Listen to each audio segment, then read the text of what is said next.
காப்பாத்திட்டு வர்றது சின்ன பட்ஜெட் படங்கள் தான். இதுதான். சங்கர் இன்னமும் அந்த பிரம்மாண்டத்த நம்பியே இருக்காரு. நெறைய பேர் இப்பல்லாம் செல்ஃபோன்லயே பாத்துர்றாங்க அந்த பிரம்மாண்டத்தோட வீடியோவ. சங்கரோட படங்கள பொறுத்தவரைக்கும் அவரோட படத்துல 5 சாங்ஸ் பிரம்மாண்டமா எடுக்குறார்னா, அந்த 5 சாங்ஸ்‌க்கு தேவையான பட்ஜெட் இருந்தாலே போதும். இப்ப இருக்கிற சின்ன சின்ன டைரக்டர்ஸ்லாம் ஒரு படத்தையே எடுத்து முடிச்சுர்றாங்க. அதுவும் நல்ல தரமான படமா எடுத்து குடுக்குறாங்க. நமக்கு தேவையானது நல்ல தரமான படம், நல்ல கருத்துள்ள கதை. இதுதான் தேவை. பிரம்மாண்டம் நமக்கு தேவையில்ல. அதுவும் வெங்கட் பிரபு சொன்ன ஒவ்வொரு சீன்ஸும் இந்த மாதிரி இருக்கும், அந்த மாதிரி இருக்கும்னு சொன்னாரு. உங்களால அடுத்த சீன் கெஸ் பண்ணவே முடியாதுன்னு வேற சொல்லியிருந்தாரு. அதெல்லாம் ரசிகர்கள், ஆடியன்ஸ் எல்லாருமே ஈஸியா கெஸ் பண்ணிட்டாங்க. முடிஞ்ச அளவுக்கு 10 நிமிஷத்துக்குள்ள படம் ஆரம்பிக்கிறதுக்கு முன்னாடியே நீங்க தியேட்டர் உள்ள போயிடுங்கன்னு சொல்றாங்க.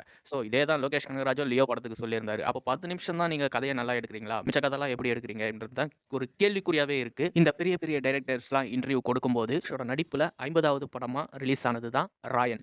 ஒரு ஹீரோவுக்கு 50வது படம்னா ஒரு தரமான படமா, பேர் சொல்ற படமா இருக்கணும். அத தனுஷ் என்ன பண்ணி வச்சிருக்காரு ராயன் படத்துல. இதே கதைய எடுத்துட்டு போயிட்டு வெற்றி